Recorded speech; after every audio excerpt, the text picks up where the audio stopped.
بعد از یک تأخیر طولانی ادامه بحث فلوروکینولون ها. حالا چند نکته در مورد سیپروفلوکساسین بگیم. در عفونت هایی که با MRSA به وجود میان، این آنتیبیوتیک کاربردی نداره. در درمان عفونت هایی که با نوموکوکای که عامل لوبار نمونیا هستش، عفونت هایی که به وسیله انتروکوکای به وجود میان، انتروکوکای عامل مننجایتیس، باکتری ما و آندوکاردیایتیس و بعضی از UTI ها هستش. عفونت هایی که به وسیله انتروکوکای به وجود میاد با سیپروفلوکساسین درمان نمیشن. اما در عفونت هایی که با انتروباسیلای به وجود میان، انتروباسیلای ها مثل ایکولای، سالمونلا، شیگلا، کامیلوباکتر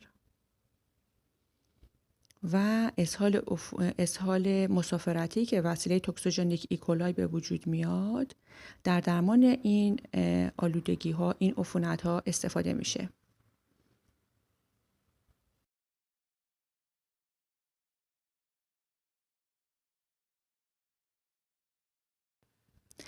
در عفونت‌های تنفسی یا عفونت‌های رسپیریتری سیستم در کودکانی که مبتلا به سیستیک فایبروسیس هستند و این عفونت‌ها با سودومونا اروگینوسا به وجود میان، در درمان این عفونت‌ها هم از سیپروفلوکساسین استفاده میشه.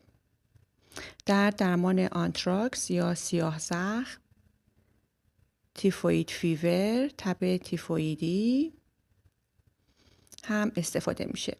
اما نکته بسیار مهم اینه که در زنان شیرده و باردار ممنوعیت مصرف داره به خاطر اثر دمیجی که روی کارتیلیج میذاره.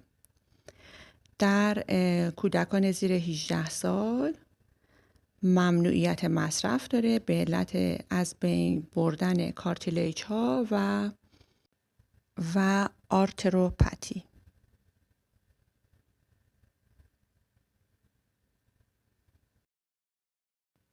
حالا چند نکته در مورد نورفلوکسازین. این دارو چون در بدن پخش نمیشه، پس در عفونت‌های سیستمیک استفاده نمیشه. در درمان عفونت‌های پروستاتیت و UTI میتونیم از این دارو استفاده کنیم.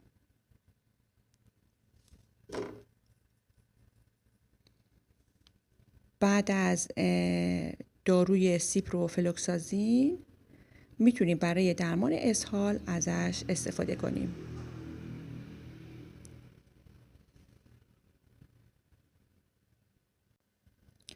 چند نکته در مورد داروی لوفلوکساسین.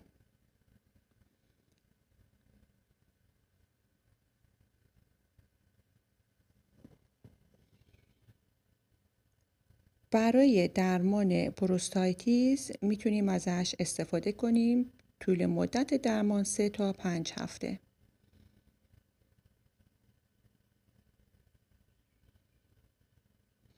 در درمان STD ها میشه ازش استفاده کرد.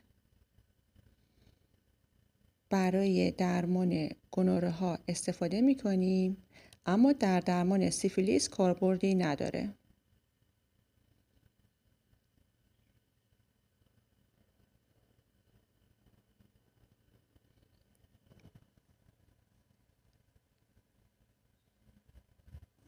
در واقع در درمان رسپیریتری سیستم ازش میشه استفاده کرد و ما بهش رسپیریتری کینولون میگیم.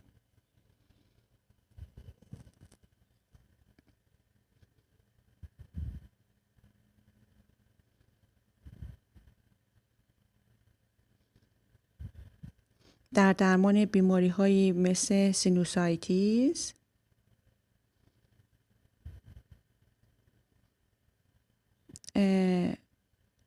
اکیوت و کرونیک برونشایتیس،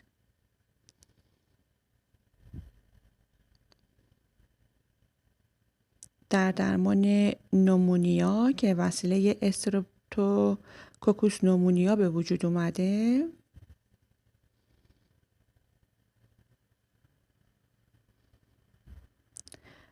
کامیونیتی اکوارد نومونیا،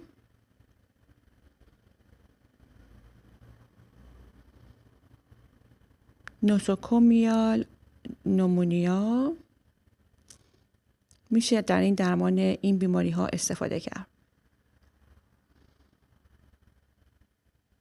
در درمان عفونت های پوستی هم میتونیم ازش استفاده کنیم. اسکین اینفکشن میشه استفاده کرد.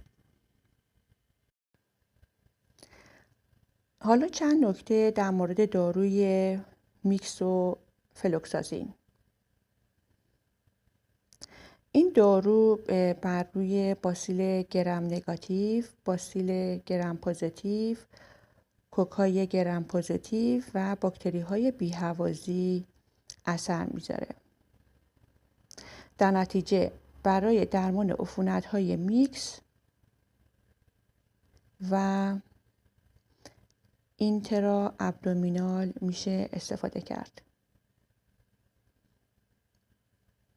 نکته مهمی که باید بدونیم اینه که تمام داروهای قبلی از طریق ادرار از بدن دفع میشن.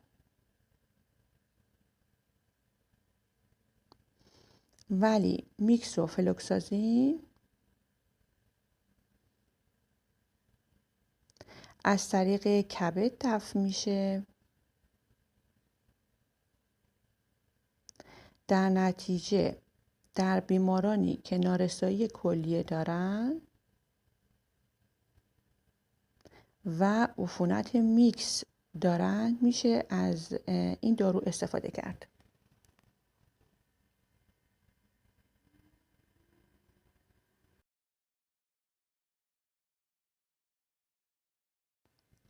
چند نکته در مورد فلوروکینولون ها باید بهش اشاره کنیم.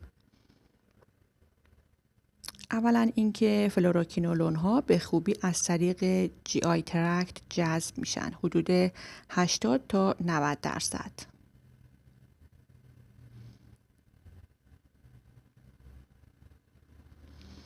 اگر این گروه از داروها با کاتیون ها مثل آهن، منیزیم و آلومینیوم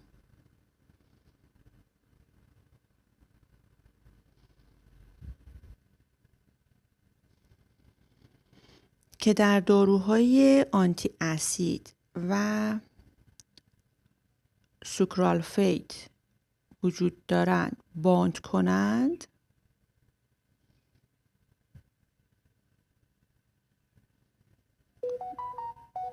موجب میشن که جذب این دسته از آنتی بیوتیک ها کاهش پیدا کند.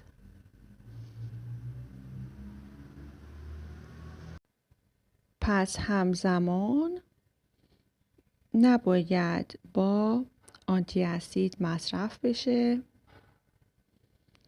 و یک گپ 3 ساعته رو در مصرف لازم دارن.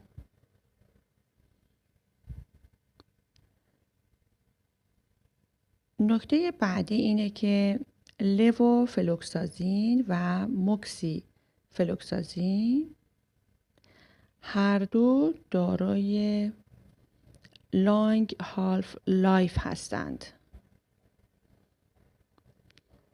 و به صورت طولانی مدت در بدن میمونن.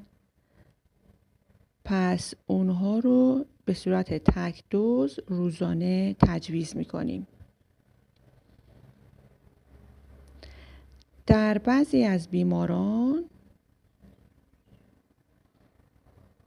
این داروها موجب سیژر و اپیلپتیک میشه از طریق 2 مکانیزم.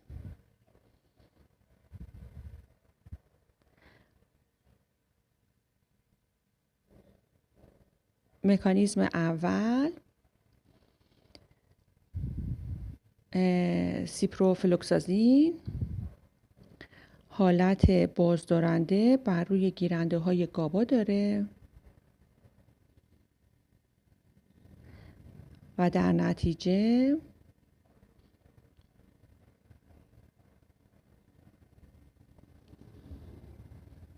در CNS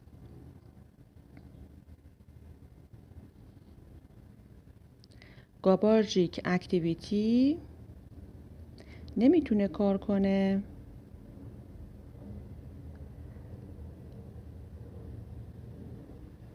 و موجب میشه که نورون ها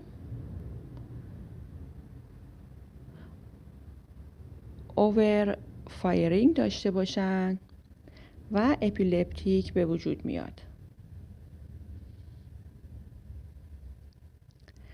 مکانیزم بعدی اینه که سیپروفلوکسازین از فعالیت آنزیم های P450 جلوگیری میکنه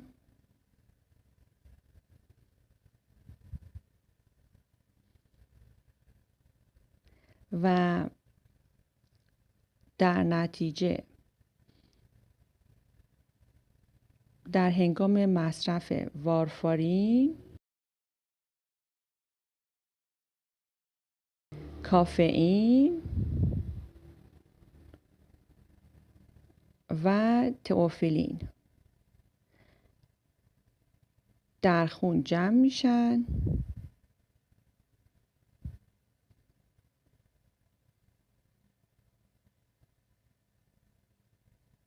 و با تجمع این مواد CNS تحریک شده و تولید تشنج میکنه.